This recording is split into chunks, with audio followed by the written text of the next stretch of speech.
ስለው እስካሁን እንግዲህ የመጣንበት ጨረታ ከፕላኒንግ ጀምረን አዋርድ ሰጥተን ኖቲፊኬሽን ድረስ ያለውን ተመልክተናል ማለት ነውና ከዚህ በኋላ ይሄ የመጀመሪያው ፌዝ ብለን ማየት እንችላለን። የመጀመሪያው ፌዝ ከፕላኒንግ አስተን የቢዲንግ ፕሮሲጀር አለን።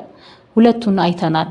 በዚህ ሂደት ውስጥ እንግዲህ ለኮንትራት መፈጠር መንስኤ የሚሆኑት በሙሉ በፊት ላይ ያየነው በፕላኒንግ ሄዝም ላይ ያየነው ፕላን ኖሮን የመጣንበት ካታጎራይዝ አድርገን አይተሞቻቸውን ለይተን ወደዚህ መተን ጨረታ አውጥተን የጨረታውን ደግሞ ኢቫሉዌሽኑን ሰርተን ከፍተን ኢቫሉዌሽን ሰርተን ዜን ፋይናሊ ደግሞ አዋርድ ሰጥተን ወደ ኮንትራት እንድንመጣ የረዳን የኮንትራት ፎርሙሌሽን ዋና ፓርቱ የቢዲንግ ፕሮሲጀሩ ነው ማለት ነው። ሶ ይሄኛው እንደ ሁለተኛ ፌዝ ወይም ሶስተኛ ፌዝ አድርገን ማየት እንችላለን። ፕላኒንግን ከጨመርን እንደ ሶስተኛ ማየት ስለምንችል ማለት ነው።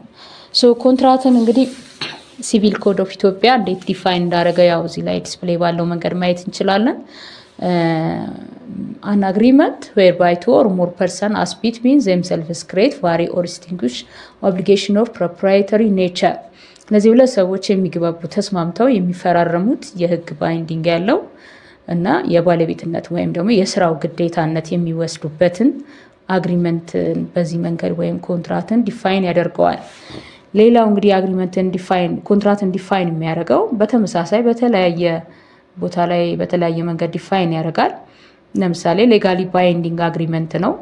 ሁለት ፓርቲዎች የተለያዩ ፓርቲዎች አግሪመንት ፈጥረው በፈቃደኝነት ላይ የተመሰረተ አግሪመንት ኖሯቸው ይሄ አግሪመንት ደግሞ ተርምስ ኮንዲሽኖችን የያዘ ያንን ኮንትራት ወይም ስምምነትን ማስፈጸም የሚችሉ የሪስፖንሲቢሊቲስ የኦብሊጌሽን ተርምና ኮንዲሽኖችን የያዘ ነው ማለት ነው ኮንትራት።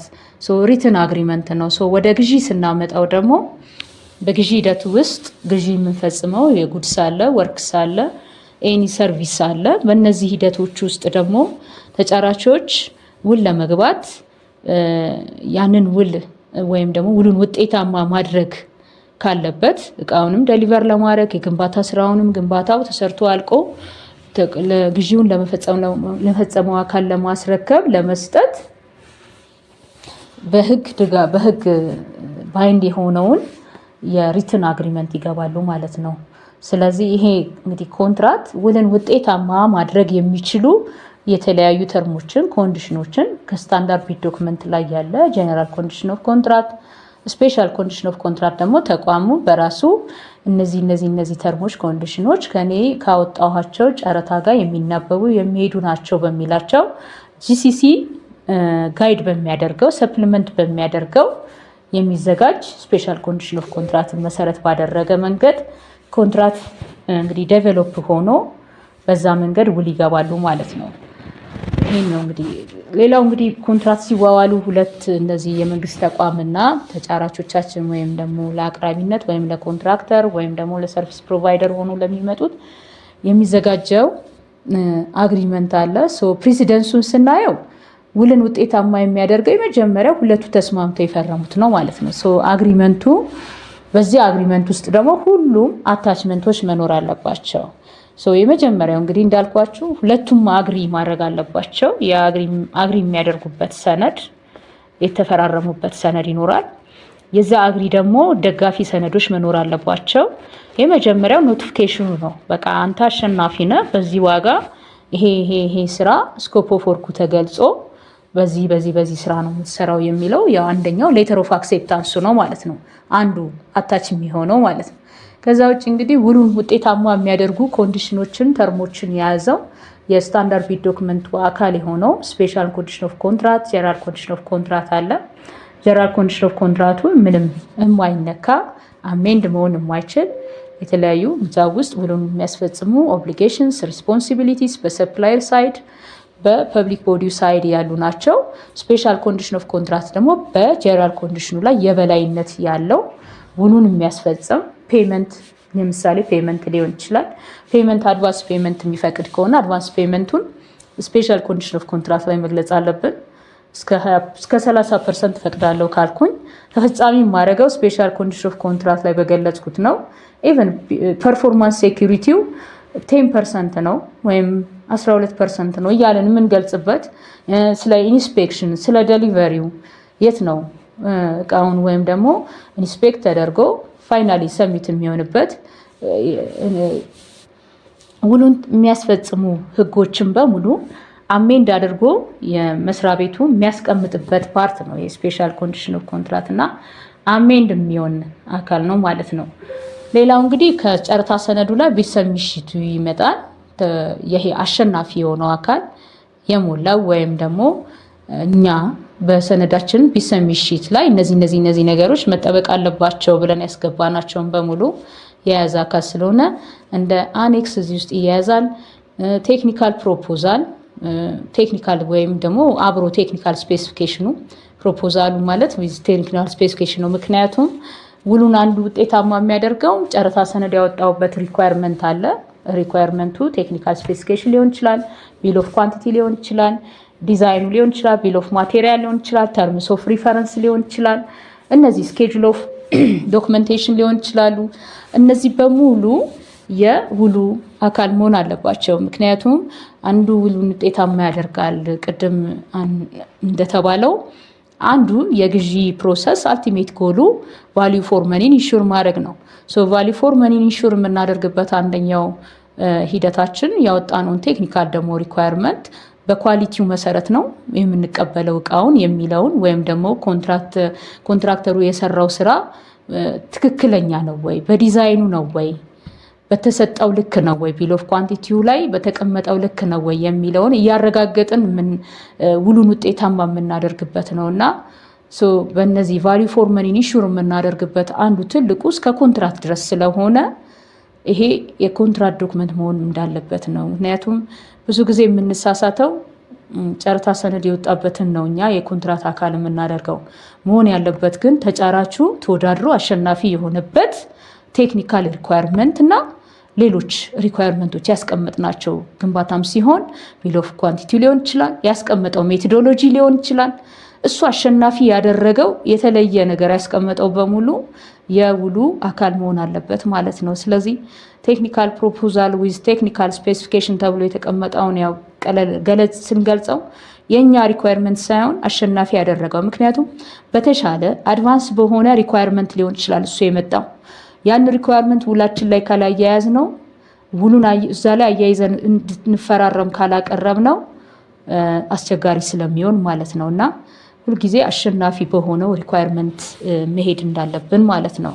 ስለዚህ ሌሎች ከዶክመንት የኮንትራክት ዶክመንት መሆን አለባቸው ብለን የምናስባቸውንም ቴክኒካል ዳታ ሺት ሊሆን ይችላል፣ ሌሎችም ካሉ እና ማያያዝ ይኖርብናል። እንግዲህ ያው ስፔሻል ኮንዲሽን ኦፍ ኮንትራክት ላይ በግልጽ የተቀመጡ ሀሳቦች በሙሉ በዚህ ኮንትራክት ዶክመንት ላይ መያያዝ መቻል አለባቸው፣ በተለይ ኤቪደንስ መሆን ካለባቸው ማለት ነው። ሌላው እንግዲህ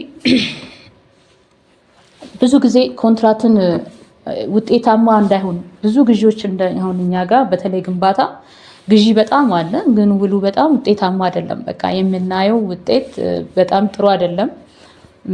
አፈጻጸማቸው ከምን የተነሳ ነው ሲባል ያው መጀመሪያ መነሻው በእርግጥ ከጨረታ ሰነድ ዝግጅት ሊሆን ይችላል። ግን ውልም ኢቨን እስከሚፈረም በጣም በጥሩ መጥቶ ግን ውሉ ተፈጻሚ የሚሆንበት መንገድ ስህተት ካለው ኢፌክቲቭሊ ጥሩ ሆኖ አናየውም እና አሁን አንደኛው እንግዲህ እንደምናየው ከሆነ ለፖስት አዋርድ ኢሹ ከሚሆኑት ውስጥ አንዱ በሁለቱም ሳይድ ስናየው አግሪመንት ሳይንስ ያደርጉ ኮንትራክት አግሪመንት ላይ በትክክል አግሪመንታቸው ውስጥ መግባት ያለባቸው ሀሳቦች በትክክል ሳይገቡ ሲቀሩ ውሉን ውጤታማ የማያደርጉት ናቸው። ወይ ሚስ ይደረጋሉ፣ መያያዝ ያለባቸው ዶክመንቶች ሳይያዙ ይቀራሉ። መግባት ያለበት ቶታል ኮንትራክት አማውንቱ በምንድን ነው፣ ስኮፕ ኦፍ ወርኩ በግልጽ መቀመጥ አለበት። ሊሰራው የሚገባው በፐብሊክ ቦዲ ሳይዱ ይሄ ኃላፊነት አለ። በተጫራቹ ሳይድ ደግሞ ወይም አቅራቢ በተባለው ወይም ኮንትራክተር በተባለው ሳይድ እነዚህ ቅሬታ ቢቀር በምንድን ነው፣ በምን ይፈታል? ዲስፒቶች ይኖራሉ፣ እነሱስ እንዴት ይፈታሉ? እነዛን ወይ ፎርስ ሜጀር የሆኑ ኮንዲሽኖች ዲሌይ ባደረገበት በምን ያህል ነው የጉዳት ካሳው? እነዚህ በጣም መሰረታዊ የሆኑ ውሉን ውጤታማ የሚያደርጉ ኢሹዎች በግልጽ ኮንትራክት አግሪመንት ውስጥ ሳይገቡ ይቀራሉ። ውጤቱን የውልን ውጤታማነት የሚቀንሱ ናቸው ማለት ነውና ኢሹ እንዳይሆን አንዱ መጀመሪያ ኮንትራትን አግሪመንትን በትክክል ሁለቱ አንብበው በፈቃደኝነት ያመኑባቸው ወይም ደግሞ አስገዳጅ በሆኑ ምክንያቱም ስታንዳርድ ዶክመንቱ ላይ ያሉ በሙሉ ተፈጻሚ መሆን አለባቸው። እነሱን ግን አይተው በድራፍት አይተው የተስማሙበት በፈቃደኝነት ላይ ሳይን የሚያደርጉበት ነው ማለት ነው። የተስማሙበትን ስንል ለማለት ነው ከኮንትራት አግሪመንት ከስታንዳርድ ዶክመንቱ የወጣ ሀሳብ ይዘው ይፈራረማሉ ማለት አይደለም። ግን ድራፍት ተልኮ አይቶ አንብበው ያን ላይ የተስማሙበት ሀሳብ ተናቦ መሆን አለበት ማለት ነው። ሌላው እንግዲህ ፐርፎርማንስ ሴኩሪቲ በተባለው ውል በፈረመ ወይም ውል ከመፈረሙ መጀመሪያው ቀን ሊሆን ይችላል፣ ቀድሞም ግን ሊሆን ይችላል። ግን ዊዝን 50 ዴይስ ሳይን ኦፍ ኮንትራት ውስጥ ምን ማምጣት አለበት? ፐርፎርማንስ ሴኩሪቲ ማያያዝ አለበት። ከዛ ውጪ በተለይ ግንባታ ላይ በጣም ኢሹ የሚሆነው ውል ይፈርማሉ፣ ግን መሬቱን ግዢ ፈጻሚው አካል መሬቱን ላያስረክባቸው ይችላል በተባለው ቀን። ያንን መሬቱን የሚረከቡበት ምናልባት ውል ከፈረሙ ከ6 ወር በኋላ ሊሆን ይችላል። የዚህ አይነት ፕሮብሌሞች ደግሞ ኮንትራቱን መቆጠር የሚችለው ዱሬሽን ታይሙ ውሉን ከፈረመበት ይሆናል ማለት ነው። ለጭቅጭቅ መነሻ ይሆናል። ታይም ኤክስቴንሽን ይጠይቃሉ፣ ዋጋ ፕራይስ አጀስትመንት ይጠይቃሉ። ምክንያቱም በተባለው ጊዜ ስራውን አልሰራንም፣ የጥሬ ዕቃ ወይም ሌሎች ማቴሪያሎች ጨምረውብናል። የዚህ አይነት ጭቅጭቆች የሚነሱት በትክክል ጨረታም ሲወጣ ወይም ደግሞ ውል ከመፈራረሙ በፊት በትክክል ይሄንን መስራት የሚችልበት ሁኔታ ውስጥ ነኝ ብለው ማየት መቻል አለባቸው። በተለይ በግዢ ፈጻሚ ተቋም ሳይድ ማለት ነው። ኮንትራክተሩም ቢሆን ውል ሲዋዋል የሚጀምርበትን ቀን በትክክል ኢንዲኬት መደረግ አለበት። አግሪ የሚያደርጉበት ላይ ኮሜንስመንት ዴቴ በዚህ ነው፣ ውል የተፈረመው በዚህ ነው፣ ውሉ በተፈረመ ከ3 ወር በኋላ ስራ ይጀምራል። እንደዚህ አይነት ሀሳቦች ለውል መጨረሻ ላይ ውሉ ተፈጻሚ ሲሆን ለጭቅጭቅ መነሻ የሚሆኑ ሀሳቦች መቅረት ስላለባቸው ማለት ነው እና አግሪ ሲያደርጉ በሁለቱም ሳይድ በትክክል የሚያስኬደውን ሀሳብ በደንብ አይተው መሆን አለበት ማለት ነው። ሌላው እንግዲህ ውሉ ላይ የአድቫንስ ፔመንት ከጋራንቲ ጋር የሚናበብበትና አድቫንስ ፔመንትን ሲሰጥ አድቫንስ ፔመንት የሚሰጥበትንና የሚለቀቅበት ጋራንቲው የሚለቀቅበትን ሁኔታዎችም በእንደዚህ በእንትን ውስጥ ማስገባት ያስፈልጋል አግሪመንቱ። ምክንያቱም እንዳልኳችሁ ነው፣ ቀለል አድርገን ውሉን ለመፈጸም መነሻ የሚሆኑ ለክርክር መነሻ የሚሆኑ ሀሳቦችን ፈርስት ኢንዲኬት ማድረግ ያስፈልጋል ማለት ነው። ሌላው እንግዲህ የኮንትራት ቫሊዲቲ ምንድነው መነሻቸው ማየት ምንድነው የሚለው እንግዲህ ቅድም እንዳልኳችሁ ነው። በሁለቱ መካከል እንግዲህ ቅድም ብለናል ሊስማሙ የሚችሉባቸው የህግ ድጋፍ ያለው የተወሰነና ሊያሰራ በሚችል መንገድ መዘጋጀት አለበት። በሁለቱም በኩል ይሄ አግሪመንቱ ሊስማሙበት በሚችል እና ነፃ በሆኑ ሀሳቦች ወይም ደግሞ ነፃ የሆነ ስምምነት መሆን አለበት ማለት ነው። ሌላው እንግዲህ አግሪመንት በኮንትራትን እንግዲህ ስናየው አግሪመንት ከማይኖርስ ጋር ለምሳሌ እድሜያቸው ለውል ለመፈረም ወይም ለማገናዘብ ባልቻሉ ሰዎች መካከል የሚፈረም ከሆነ አይምሯቸው የአይምሮ እድገት ወይም ደግሞ አይምሯቸው ላይ ችግር ካሉ ሰዎች ጋር በማስፈራራት በዛቻ በእንደዚህ አይነት አግሪመንቱ የተፈጸመ አይነት ከሆነ ግን እንደ ኮንትራት እንደማይታይ ያው ለማሳየት ያህል ነው። ሌሎች እንግዲህ ታይፕስ ኦፍ ኮንትራት አለ። እዚህ ላይ እንግዲህ እንደምታዩት ብዙ አይነት ኦልሞስት ማየት ይቻላል። ዲስፕሌይ የተደረገው ላይ በጣም ኮመን የሆነው ሁሌ የምንጠቀምበት አይተም ሬት ታይፕ ኦፍ ኮንትራት አለ፣ ወይም ይሄ አድ ሜዠርመንት ታይፕ ኦፍ ኮንትራት የምንለው አለ። ኦልሞስት በዩኒት ፕራይስ ዊዝ ቶታል በኳንቲቲ ቢድ ዶክመንቱ ላይ በተቀመጠው ፊክስድ በሆነ ወይም በተገለጸው መሰረት ተባዝቶ ቶታል ዩኒት ቶታል ፕራይሱን አውቀን ውል የምንገባበት ነው። ዩኒቱን በኳንቲቲው አብዝተን ማለት ነው። ላፕሰብ ታይፕ ኦፍ ኮንትራት ፊክስድ ነው፣ አማውንቱ ፊክስድ ፕራይስ ነው። ምንም ያው እንትን ነው፣ ፍሌክሲብል አይደለም። ኖርማሊ ግን ለሚታወቁ ዲፋይን ለሆኑ ስራዎች ላይ ሞሮፍ እንጠቀመዋለን። ላፕሰብ ማለት ያው ቶታል በቶታል ነው ማለት ነው። ላምሰም ኤንድ ስኬጁን ኮንትራት ላይክ ሚክስር ነው ማለት ሁለቱንም የያዘ ነው ማለት እንችላለን። ሃይብሪድ ታይፕ ነው። ዩኒቱንም ይይዛል፣ ፊክስድ ለሆነው ፊክስድ፣ ሰም ታይፕስ ኦፍ አይተም ደግሞ በዩኒት ፕራይስ ይሆናል ማለት ነው።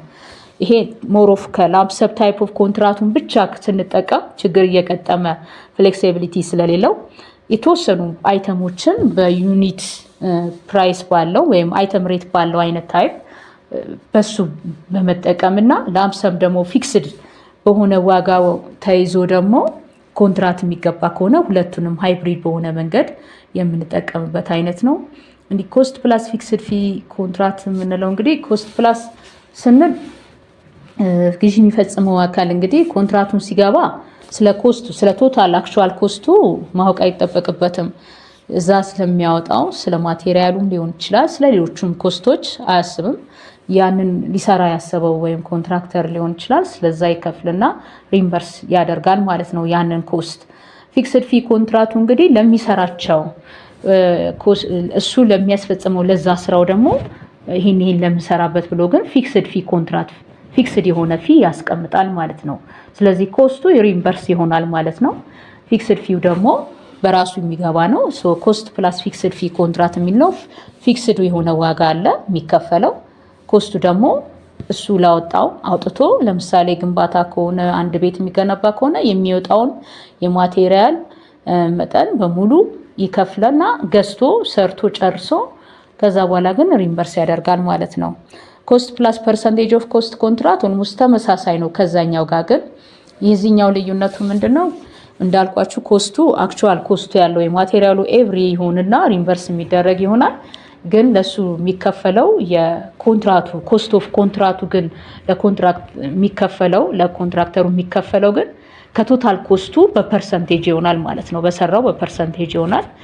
ያው ዲቴይል ማየት ትችላላችሁ። እንግዲህ ታርጌት ኮንትራት እንደዚሁ በተመሳሳይ አክቹዋል እንደዚህም ኮስት አለው። ግን ታርጌት ለሆነው ለዛ ፕሮጀክት ለዛ ስራ ታርጌት ለሆነችዋ ኮንትራት የሚገባበት ናት። ኮስት ፕላስ ፍላክቹዌቲንግ ፊ ኮንትራት ቅድም ካልነው ኮስት ፕላስ ፊክስድ ፊ ኮንትራቱ ይለያል ማለት ነው። እዚህ ላይ ግን ያው ኮስት ሪምበርስ ይሆናል። ፍላክቹዌቷ ግን ፊ ኮንትራቱ ያው የሚቆይ ሲሆን ብዙ ጊዜ በዚህ ፍላክቹዌት በምታደርግባት ታይም ፊ ኮንትራቷ እየተቀያየረች ትገባለች ማለት ነው። ሃይብሪድ ኮንትራት ከአንድና ከዛ ሁለትና ከዛ በላይ የሆኑ ኮንትራቶች ታይፕ ኦፍ ኮንትራት ከላይ ባየነው መንገድ እነዛን ኮንትራቶች አስገብቶ ኮንትራት መፈጸም ነው። ይሄ ሃይብሪድ ኮንትራት የምንለው። ስፔሻል ኮንትራት የምንላቸው አሁን የተለያዩ አይነት ኮንትራቶች አሉ። ለምሳሌ ዲዛይን ኤንድ ቢልድ ኮንትራት አለ፣ ተርኒኪ ኮንትራት አለ። እንደዚህ አይነት የተለያዩ ኮንትራቶች በስፔሻል ኮንትራት ውስጥ ካቴጎራይዝድ እናደርጋቸዋለን ማለት ነው። ያው በተሻለ ደግሞ እንግዲህ ወደፊት ለእያንዳንዱ በደንብ ዲፋይን የሆነ ይገለጽ ማለት ነው። ሌላው ስለ ፐርፎርማንስ ሴኩሪቲ ላይ ለመግለጽ ያህል ነው የቀረበው። ፐርፎርማንስ ሴኩሪቲ ዋና ዓላማው አንድ አቅራቢም ሊሆን ይችላል፣ ኮንትራክተርም ሊሆን ይችላል፣ ሰርቪስ ፕሮቫይደርም ሊሆን ይችላል ውሉን በትክክል መፈጸም ካልቻለ ለመንግስት ተቋሙ ማካካሻ እንዲሆን ነው ፐርፎርማንስ ሴኩሪቲ ቀድሞ የሚያዘው። በዚህ ሂደት ውስጥ እንግዲህ የጂሲሲው ሚኒመም 10% ጀነራል ኮንዲሽን ኦፍ ኮንትራት ሚኒመሙ 10% ማስያዝ እንደሚችል ከቶታል ኮንትራት ፕራይሱ ላይ 10% አስይዞ ነው ውል የሚዋዋለው። ውል ከተዋዋለ ዋለው 15 ቀን ውስጥም ማምጣት እንዲችል ይፈቅድለታል ማለት ነው። ስፔሻል ኮንዲሽን ኦፍ ኮንትራቱ ላይ ይሄ በግልጽ ተቀምጧል ማለት ነው። ስለዚህ የፐርፎርማንስ ሴኩሪቲ ግን እንዴት በምን አይነት ወይ ነው ሰሚት የሚያደርጉት? ያው ከዚህ ላይ እንዳያችሁት ቼክ አለ፣ ሰርቲፋይድ የሆነ ቼክ አለ፣ አንኮንዲሽናል ባንክ ጋራንቲ አለ፣ ኢንሹራንስ ሌተር ይኖራል።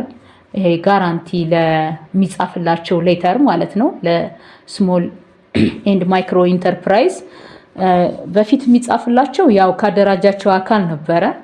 አሁን አዋጁም መመሪያችንም እነሱ ጋር በጣም በተለይ ግንባታ ላይ ብዙ ስራዎች ይወስዳሉ፣ ስራዎች አይሰሩም። ሌሎችም ላይ ያንን ለመቀነስ እንደ ግዴታ የሆነው አንደኛው ዲክላሬሽን ሌተር ማምጣት አለባቸው። ዲክሌር የሚያደርጉበት የሚሞሉት አለ። ሁለተኛው ካደራጃቸው አካል ማንኛውም ሰው መፈጸም ማንኛውም ሰው መፈረም እንደሚችል መስጠት እንደሚችል ነው የሚጠቅሰው። ግን አሁን እንግዲህ በመመሪያው የተሻሻለው ብለን የምናስበው ያደራጃቸው አካል የመስሪያ ቤቱ የበላይ ኃላፊ የፈረመበት ብቻ ካልሆነ ተቀባይነት እንደማይኖረውና ምናልባት እቺ ከፐርፎርማንስ ሴኩሪቲ ጋር ተያይዞ በጣም ችግር የሆነው ግንባታ ላይ ነው። ኢቨን ጥሩ ሌቭል ላይ ያለ ኮንትራክተር የጥቃቅንና አነስተኛ ንግድ ፍቃድ ማለት አውጥቶ ይህችን የፐርፎርማንስ ሴኩሪቲ ላለመክፈል ስራዎችን ለመተው እየተጠቀሙበት ስለሆነ እንግዲህ በቀጣይ በሂደት ማለት በትክክል ክትትል እየተደረገ ተፈጻሚነቱ የሚረጋገጥበት ይሆናል ማለት ነው። ሌላው ስለ አድቫንስ ፔመንት ነው። እንግዲህ እዚህ ላይ የምናየው ስፔሻል ኮንዲሽን ኦፍ ኮንትራክቱ ላይ ያው ተቀምጧል ማለት አስገዳጅ አይደለም፣ ለሁሉም ጨረታ አይደለም፣ ግን ተቋሙ አድቫንስ ፔመንት እንደሚከፍልበት እዛ ላይ ማስቀመጥ ግን መቻል ያለበት ስታንዳርድ ቤት ዶክመንቱ ላይ እስከ አንቲል 30% ማለት ነው ድረስ አድቫንስ ፔመንት መጠየቅ ማስቀመጥ ይችላል። የቶታል ኮንትራክት ፕራይሱን እስከ 30% ድረስ ከዛ መብለጥ ግን የለበትም። አድቫንስ ፔመንትን ግን የለም ማለት የምንችልባቸው ኮንዲሽኖች ይኖራሉ። እዚህ ላይ እንደተቀመጡት ግን የአድቫንስ ፔመንት ጋራንቲ መሆን ያለበት የራሱ የሚሰጠውን ያህል መጠንና ከዛ በላይ በሆነ ጋራንቲ ነው አድቫንስ ፔመንት ሊሰጠው የሚገባው። ይህም በተመሳሳይ ሰሚት የሚሆነው እንዳልናቸው አንኮንዲሽናል ናቸው። ምክንያቱም ገንዘብ ነው የሚሰጠው። ያንን ገንዘብ ኮንዲሽናል በሆነ ባንክ ጋራንቲ አይደለም የምንቀበለው። ስለዚህ ቼክ ይኖራል ላይክ ሲፒኦ አይነት አንኮንዲሽናል ባንክ ጋራንቲ አለ። ኤስኤምኢ ደግሞ ሌተር ይሰጣቸዋል ማለት ነው ካደራጃቸው አካል። እንግዲህ እስካሁን ስለ ኮንትራት ምን ይመስላል የሚለውን ለማየት ሞክረናል። አድቫንስ ፔመንት፣ ፐርፎርማንስ ሴኩሪቲ እነዚህን ሀሳቦች አይተናል። ኮንትራክት ዶክመንትስ ምን አለው የሚለውንም ነው እንደዚሁ ያየነው። እስቲ ኮንትራክት አሁን ይሄ ኮንትራክት ፎርሙሌት አድርገናል። ይሄ ኮንትራክት ፎርሙሌሽኑ ካለቀ በኋላ ደግሞ አድሚኒስትሬት ማድረግ ያስፈልጋል። እንዴት ነው አድሚኒስትሬሽን የሚኖረው? በዚህ ኮንትራክቱን ማስተዳደር በሚኖርበት ሁኔታ ውስጥ ምን ነገሮችን ማየት ይኖርብናል የሚለውን ለማየት እንሞክራለን። ኮንትራክት አድሚኒስትሬሽን መጀመሪያ ለመኖር በራሱ ኮንትራክት አድሚኒስትሬሽን ምንድን ነው የሚለው እንግዲህ ዲፋይን ተደርጓል ከላይ እንደምታዩት። ኮንትራክት አድሚኒስትሬሽን እንግዲህ ፕሮሰስ ነው። አንድ ውል ከተፈረመ በኋላ ውሉ ኤክስኪዩት እስከሚያደርግ ድረስ ኮምፕሊት እስከሚያደርግ ድረስ ፎሎ የማድረግ እዛ ላይ አግሪመንቶች የገቧቸው አግሪመንቶች በትክክል ተፈጻሚ ናቸው ወይ በሁለቱም ሳይድ በአቅራቢውም ሊሆን ይችላል በኮንትራክተሩም በፐብሊክ ቦዲውም ኃላፊነታቸውን ግዴታቸውን ተወጥተዋል ወይ እያለ የውሉን ውጤታማነት ፎሎ በማድረግ በመከታተል አድሚኒስተር የማድረግ ፕሮሰስ ነው፣ ሂደት ነው። በዚህ ሂደት ውስጥ ደግሞ ምን ነገሮች መኖር አለባቸው ነው። ያው ቅድም እንዳልነው ኮንትራክት ክሬሽን ነው። ኮንትራክት የተፈጠረባቸው የሄድባቸው ሁኔታዎች አሉ። ዜን ኤክስኪዩሽን አለን፣ ኢምፕሊመንት ማድረግ፣ ዜን ኮምፕሊሽን ወይም አናሊሲስ ይኖራል ማለት ነው።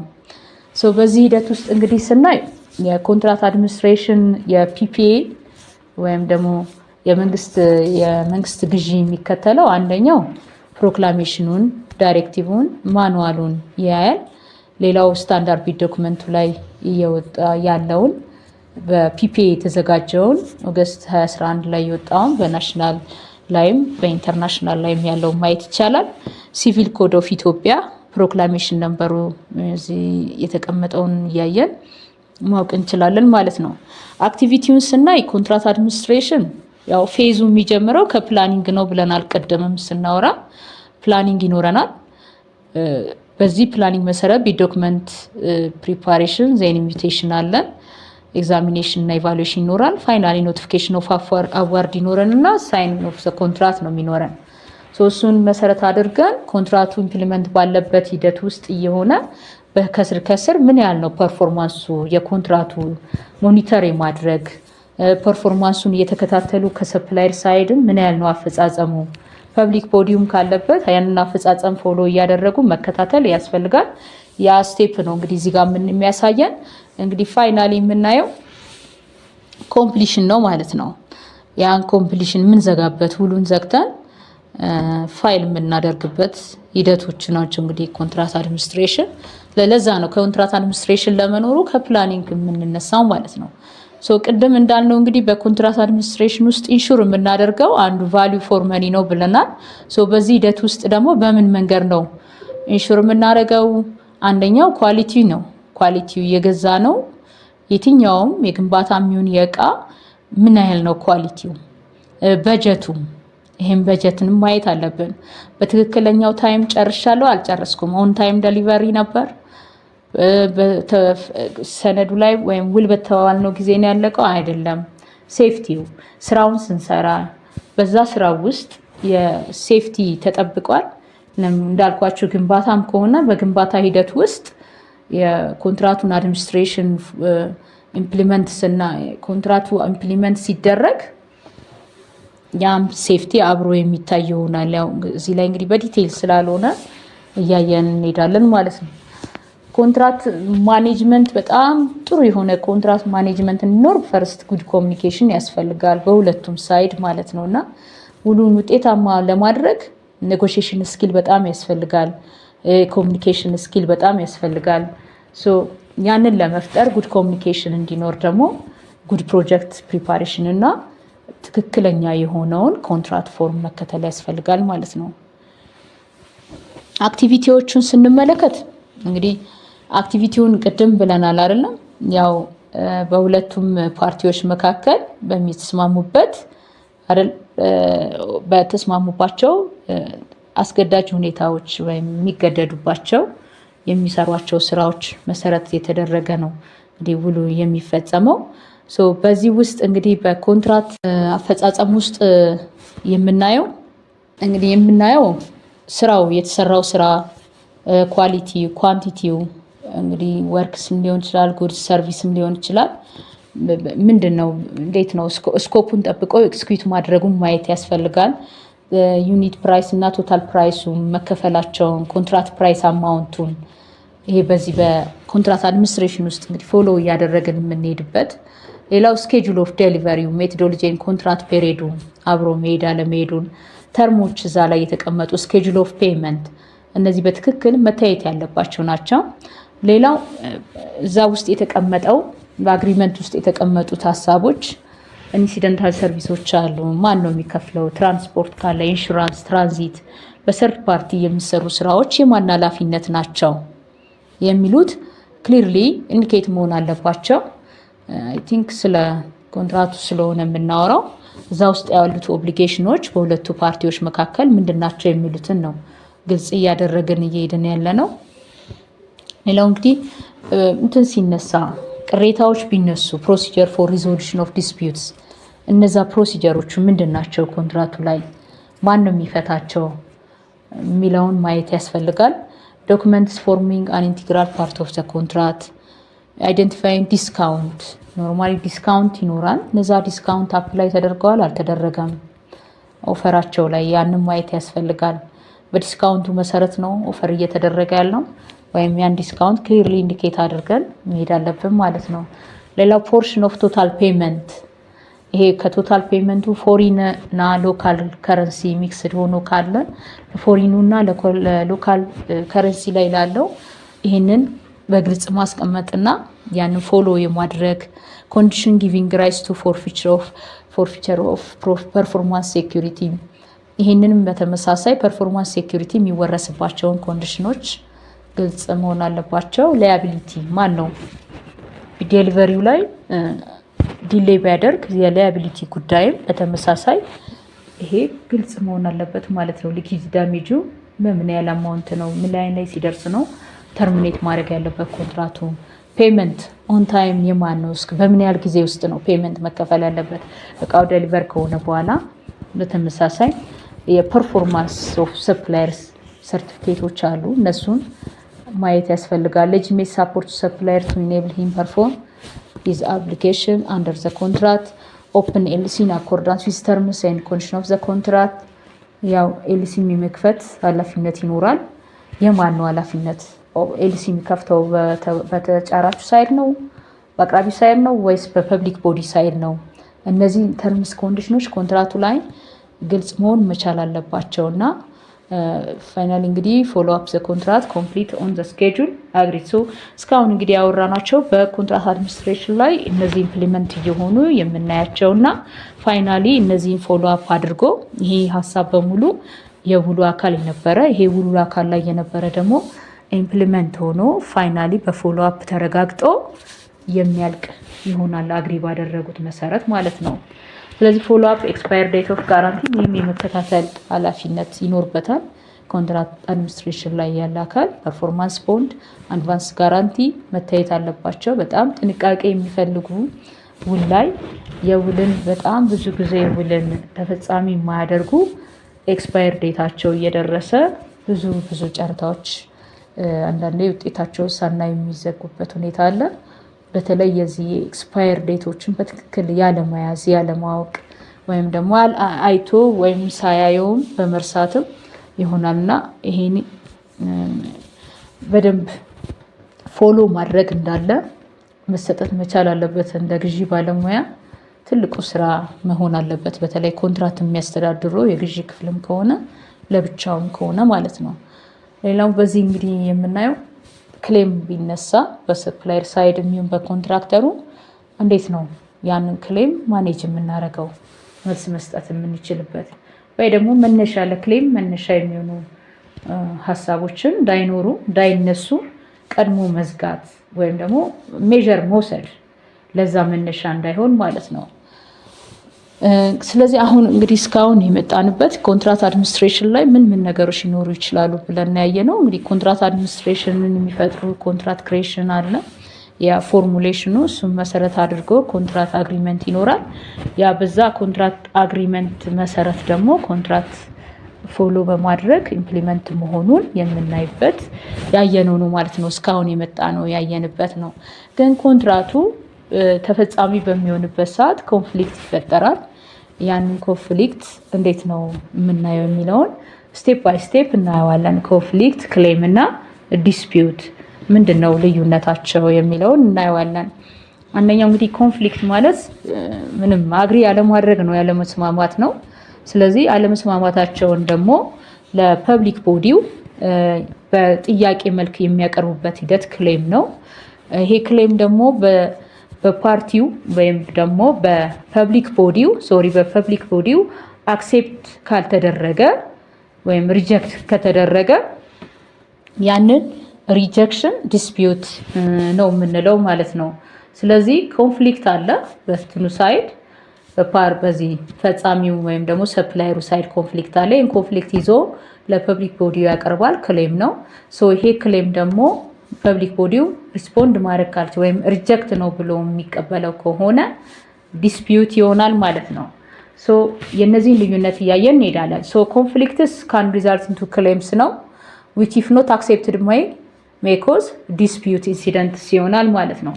ስቴፑን ስናየው ኮንፍሊክት ነው የመጀመሪያው፣ ዜን ክሌም ነው፣ ፋይናሊ ደግሞ ለዲስፒዩት መነሻ ይሆናል ማለት ነው። እዚህ ላይ ስንመለከት እንግዲህ ለኮንፍሊክት ፈንክሽናል ኮንፍሊክት ከሆነ ኢምፕሩቭመንት ይኖረዋል ማለት ነው። ያ ማለት አክሴፕቴብል ነው፣ መልስ ያገኛል። ተቀባይነት ያለው ኮንፍሊክት ካለው ኢምፕሩቭመንት አለው ማለት ነው። ዲስፋንክሽናል ኮንፍሊክት ከሆነ መነሻው ምን ይሆናል? በፐብሊክ ሳይዱ ላይ በራሱ ያ ኢምፕሩቭመንቱ በመነጋገር ሊሆን ይችላል። ከላይ ያየነው ኢምፕሩቭመንት ላይ ያለ ነው። ኦልሬዲ እየተሻሻለ በመነጋገር ኮንፍሊክቱ የሚቀነስበት ነው።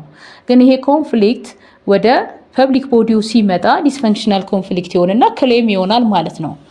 ፐብሊክ ቦዲው ይሄንን ክሌም አይቶ ባለሙያ ካለው በተለይ ኮንትራት አድሚኒስትሬተር ካለው ይሄንን ክሌም አይቶ ትክክለኛ መልስ ከሰጠ ሴትልመንት ያገኛል ማለት ነው። ለዚህ ሴትልመንት ሶርሶች አሉ፣ አዘር ሶርሶች ሊኖሩ ይችላሉ። ወይ በሌላ ሳይድ ይማከራል፣ ወይ ሌሎች አጋዥ በሆኑ ወይም በሌላ ሶርስ እንግዲህ አዘር ሶርስስ ማለት ክሌም ማኔጅ የሚያደርጉ ሌሎች ኤክስተርናል የሆኑ ሊኖሩ ይችላሉ። እንደዛን መሰረት በማድረግ ክሌም ማኔጅ ይደረግና ሴትል ይኖራል ማለት ሴትል ያደርጋል። ክሌሙ ሴትል ያደርጋል። ግን ክሌሙ ሴትል ማደርግ ከሆነ ለዲስፒዩት ያው መነሻ ይሆናል ማለት ነው። ኮዝ ፎር ክሌምን እንግዲህ ስንመለከት ክሌሙ መነሻው ምንድነው ነው? ኮዙን ስናይ አንደኛው በተለይ ግንባታ ላይ ያለ በጣም የተለመደ ስለሚሆን በእቃም ላይ ሊገጥመን ይችላል። በሌሎችም በሰርቪስ ፕሮቫይደሮችም ላይ ሊኖረን ይችላል። አንዱ ትልቁ ልንሰራ ያሰብንበት ጊዜ ላይ በትክክል ደሊቨር ባለማድረጋችን ሊሆን ይችላል። በዛ ጊዜ ውስጥ ደግሞ ዋጋ በጣም ሃይ ኢንፍሌትድ ይሆንና የዛ መነሻ ሊሆን ይችላል።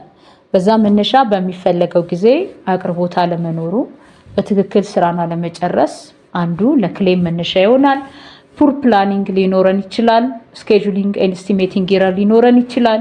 ምክንያቱም ቫሪዬሽን መነሻ ሊኖረው ይችላል።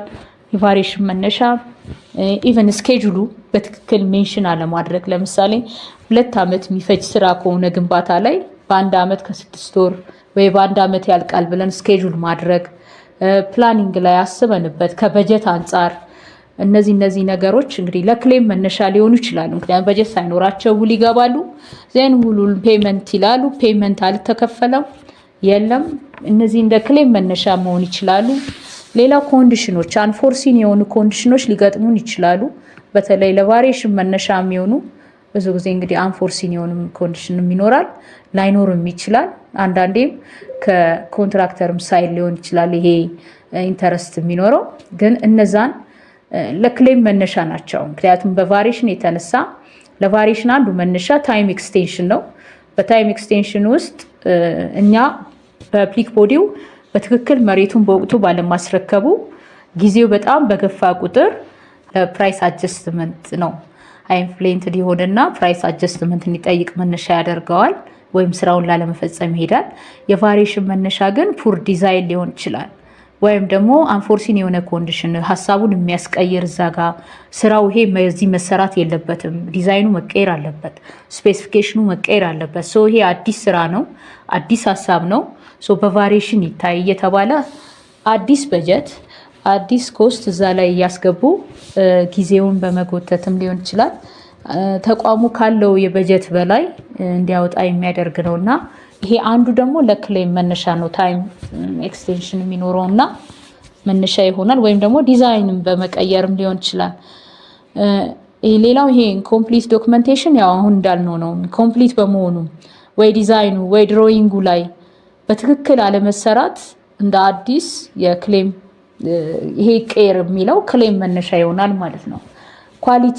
ኳሊቲ አፈጻጸሙ ላይ የሚሰሩት ስራ ባሉት መንገድ አለመስራታቸው ግንባታው ላይ ሲሰሩ ወይ ቤቱን ወይ ስትራክቸሩ ላይ ወይ የሆነ ፓርት ላይ የተሳሳቱት ወይም ደግሞ በሚፈለገው ጥራት ካልተሰራ ከፎሎ አፕም ጥረት ሊሆን ይችላል፣ ፎሎ አፕ ባለማድረግም ሊሆን ይችላል። ይሄ አንዱ ለክሌም መነሻ ነው። ሌላው እንግዲህ ኮንትራክት ዶክመንታችንን እንግዲህ ስንዋዋል ወይም የኮንትራክት ዶክመንት አካል ያደረግናቸው እነዚህ ሌተር ኦፍ አክሴፕታንስ ላይ ስፔሻል ኮንዲሽን ኦፍ ኮንትራቱ፣ ቴክኒካል ዶክመንቱ፣ ቢል ኦፍ ኳንቲቲ ሊሆን ይችላል። እነዚህ በሙሉ ኮንትራቱን አንዳንዴ አምቢጌስ ያደርጉታል እና የተለያየ ሀሳብ ይዘው ይመጡና ለማስፈጸም የሚከብድበት ጊዜ ይኖርና ልዩነት ባለበት ሁኔታ ደግሞ ኮንትራክተሩ መፈጸም ሳይችል ሲቀር የክሌም መነሻ ሆኖ ይመጣል ማለት ነው።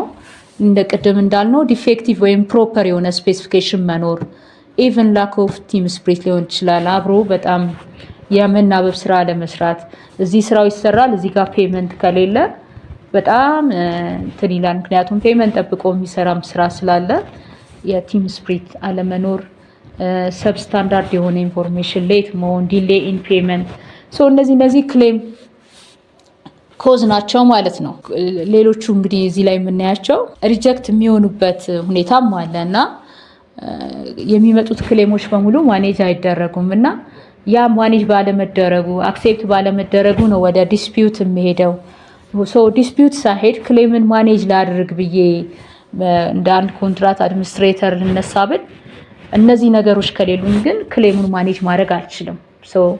አንዱ እንግዲህ ማኔጅ ማድረግ እንዳንችል ሴትን እንዳናደርገው የሚያደርገን ታይምሊ ላክ ኦፍ ኢሹዊንግ ታይምሊ ኖቲስ ነው። ምክንያቱም በትክክለኛ ሰዓት ኢሹ አለማድረግ፣ ለምሳሌ የሚቀየር ነገርም ካለ ኦን ታይም ያንን ኖቲስ አለማድረግ፣ ይሄ የኮሚኒኬሽን ችግር አንዱ የታይምሊ ኖቲፋይ አለማድረግ እንደ አንድ ክሌምን ማኔጅ ለማድረግ የሚያስቸግር ነው።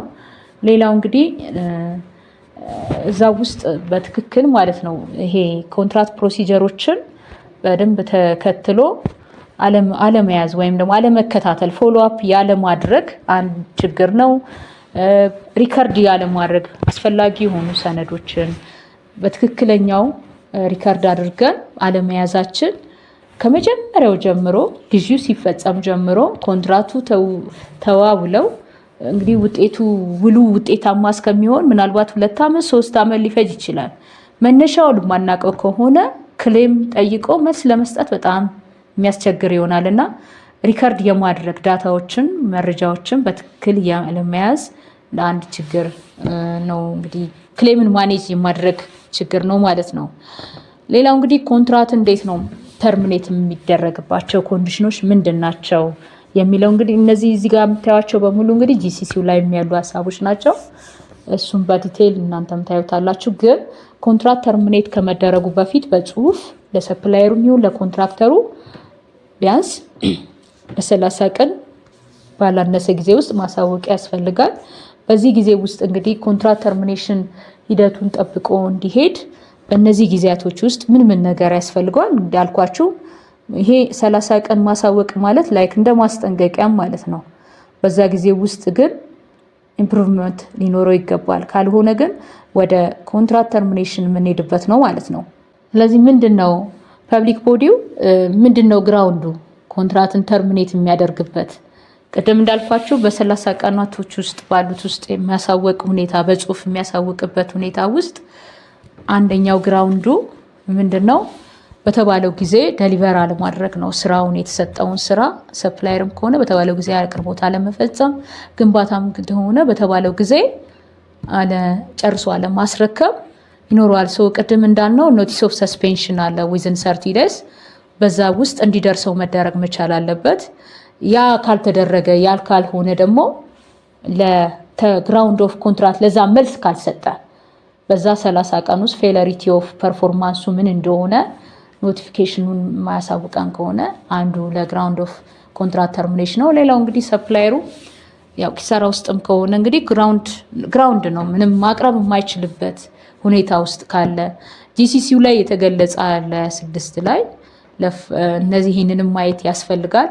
ፎርስ ሜጀር የሆኑ ኮንዲሽኖች አሉ። መሬት መንቀጥቀጥ፣ ሰፕላየሩ ቢሞት፣ ሌሎች ኮንዲሽኖች አሉ። እነዛ ኮንዲሽኖች ፎርስ ሜጀር የሆኑ በጂሲሲው ላይ የተገለጹ ሀሳቦች በሙሉ ካሉ ያንን በኮንትራት ፔሪዱ ያንን አይቶ ለኮንትራት ተርሚኔሽን መነሻ ይሆናሉ ማለት ነው። እነዚህን የመሳሰሉ ግን ጂሲሲው ላይ ያሉ ሀሳቦችን ማየት እንችላለን ማለት ነው። ሌሎች እንደዚሁ በተመሳሳይ ያው ኮንትራቱን ኢምፕሊመንት እያደረገ ሰፕላየሩ ከፕሮፌሽናሎች ጋር ሲሪየስ የሆነ የሚስኮንዳክት የሆነ ቢሄቪየር የሚያሳይ ከሆነ ይህንን ማረጋገጥ የሚችል ከሆነ ፕሮኪሪንግ ኢንቲቲ ላይ ያለው ፐብሊክ ቦዲው ራሱ ካረጋገጠ ጀስቲፋይ ማድረግ ከቻለ ኮንትራቱን ተርሚኔት ማድረግ ይችላል። ከዛ ውጭ ደግሞ ፍራዱለንት የሆነ ፕራክቲስ ኮራፕሽን ተፈጥሯል ኮንትራቱ ኢምፕሊመንት በሚሆንበት ታይም ውስጥ እነዚህ ነገሮች አሉ ብሎ ፐብሊክ ቦዲው የሚያረጋግጥ ከሆነ ይሄም በተመሳሳይ ህጉ ይፈቅዳል። ያው ቢድ ዶክመንቱ ጂሲሲው ላይ የተቀመጠ ስለሆነ በዛ ባይንድ ስለሚያደርገው ለኮንትራት ተርሚኔሽን ግራውንድ ናቸው ማለት ነው። ሌላው እንግዲህ ሌጋል የህግ ጥሰቶችም ካሉ እነዚህም በተመሳሳይ ጋራንቲዎችን ኢንሹራንስን ለማስያዝ ፈቃደኛ ካልሆነ ኢቨን ኤክስፓየርም ካረገ ለማራዘም ፈቃደኛ ካልሆነ በተለይ ከአድቫንስ ፔመንት ጋራንቲ ጋር ቢሆንም ከዛኛው ጋር ይሄም በተመሳሳይ ግራውንድ ኦፍ ኮንትራት ተርሚኔሽን ነው ማለት ነው። ብዙ ናቸው እንግዲህ እዚህ ላይም እንደምታዩቸው ብዙ ተቀምጠዋል። በተለይ የጉዳት ዲላያንስ ኖረው ዲላያንሱ የጉዳት ካሳ ሊኩዊዲቲ ዳሜጅን ያስገድደዋል። የማለት አንዳንድ ሺኛ አቅርቦት ላልፈጸመበት አንዳንድ ሺኛ ይላል። ኖርማሊ አቅርቦት ባይፈጽምም እንደሚያቀርብ ግን እየገለጸ አንዳንድ ሺኛ በማስጠንቀቂያ አንዳንድ ሺኛ እየተቆረጠ እየተያዘ ሄድና ባይኖርም የሚከፍለው ባይኖርም ሲያቀርብ ግን የሚከፍለው የሚቆረጥበት ማክሲመም የውል ማስከበሪያ እስከሚያስይዘው መጠን እስከ 10% ከሆነ 10% ድረስ እስከሚደርስ ጠብቆ ያንን ግን እስከ 10% እስከሚደርስ ውሉን መፈጸም ካልቻለ ግን የውል ማስከበሪያውን ወርሶ ኮንትራቱ ማቋረጥ እንደሚችል ያሳየናል ማለት ነውና ይሄን እንግዲህ በዲቴል ያነበበን እናየዋለን ማለት ነው ወደፊት። ለአሁኑ በዚህ ይብቃን። አመሰግናለሁ። እንግዲህ እስካሁን የምጣንበት ኤንድ ቱ ኤንድ የሆነውን የግዢ ሂደት ነው። ከፕላኒንግ አንስተን ከመጀመሪያው መንግስት ግዢ ምን ይመስላል፣ ሌጋል ፍሬምወርኩ ምን ይመስላል፣ ፓርቲዎች ኢንቮልቭ የሚያደርጉት በመንግስት ግዢ እነማን ናቸው፣ ይህን አይተን ደግሞ ቤት ዶክመንት እንዴት ይዘጋጃል፣ ውስጥ ያሉ ቲፒካል ኮንቴንቶች እነማን ናቸው፣ ምን ምን ሴክሽኖች አሉት፣ በውስጡ ምን ምን ነገር አለ የሚለውን አይተን ጨረታ ሰነድ እንዴት እንደሚዘጋጅ በተመሳሳይ እንደዚሁ አይተናል። ወደ ፍሎቲንጉም ሄደን ፍሎቲንግ ታይም ጠብቀን ጨረታ ከፍተን ጨረታ የሚከፈትበትን ሂደቶች በተመሳሳይ አይተናል። ወደ ኢቫሉዌሽንም አይተን ኢቫሉዌሽኖች ስንት አይነት ኢቫሉዌሽን አለ፣ ኢቫሉዌሽን ሜቶዶችን አፕላይ የምናደርግበትን ምን ነገር እንዳለው ውስጡ በዲቴል ይታይበት ነው። ከዛ ውጭ እንግዲህ ወደ ኖቲፊኬሽን ኦፍ ሪዛልት አይተናል። እንዴት ነው ለተጫራቾቻችን ኖቲፋይ የምናደርገው፣ ቢሴኩሪቲ የምንወርስበት፣ ቢሴኩሪቲ ተመላሽ የምናደርግበትን አይተን ነው። ከዛ ውጭ እንግዲህ ወደ ኮንትራት ደግሞ ስንመጣ ኮንትራት እንዴት ይፈጠራል፣ በማና በማ መካከል የኮንትራት ፕሪንሲፕሎቹ ምንድን ናቸው፣ በውስጡ ያሉት አክቲቪቲዎች፣ ኮንትራት አድሚኒስትሬሽን ምንድን ነው የሚለውን እና ጂሲሲውን ስፔሻል ኮንዲሽን ኦፍ ኮንትራቱን መሰረት ባደረገ መንገድ እሱ ውስጥ ያሉ ሀሳቦችን በሙሉ የተመለከትንበት ነው። አድቫንስ ፔመንት፣ ፐርፎርማንስ ሴኩሪቲ፣ እነዚህ ምንድን ነው አላማቸው፣ ምንድን ነው የያዙት ነገር፣ መቼ ነው የሚያያዘው የሚለውንም እንደዚሁ ያየንበት ነው። እንግዲህ ፋይናሊ እንግዲህ ያየነው ኮንትራት እንዴት ተርሚኔት ይሆናል፣ ፋይናሊ ኮምፕሊሽኑ ስላየን ኮንትራት ዶክመንቶችን በውስጣቸው ምን ምን ነገሮች ይይዛሉ የሚለውንም አይተን መጨረሻ ላይ ግራውንድ ኦፍ ኮንትራት ተርሚኔሽን ምንድን ናቸው የሚለውንም አይተናል። ያው ጂሲሲ ላይ ያለው ስታንዳርድ ቢድ ዶክመንቱ ላይ ያለውን ከመመሪያም የተወሰነውን ሀሳብ እዚህ ውስጥ መመሪያው ነው መነሻው ለስታንዳርድ ቢድ ዶክመንቱ። እነሱን መነሻ አድርገን ይህንን ፕሬዘንቴሽን እዚህ ላይ እንጨርሳለን። ወደፊት ግን መመሪያውን አዲሱ መመሪያ መነሻ በማድረግ ከዚህ የተሻለ ደግሞ በደንብ ማብራሪያ ያለው ወደፊት ፕሬዘንቴሽን ይኖረናል። ለነበረን ጊዜ በጣም አመሰግናለሁ።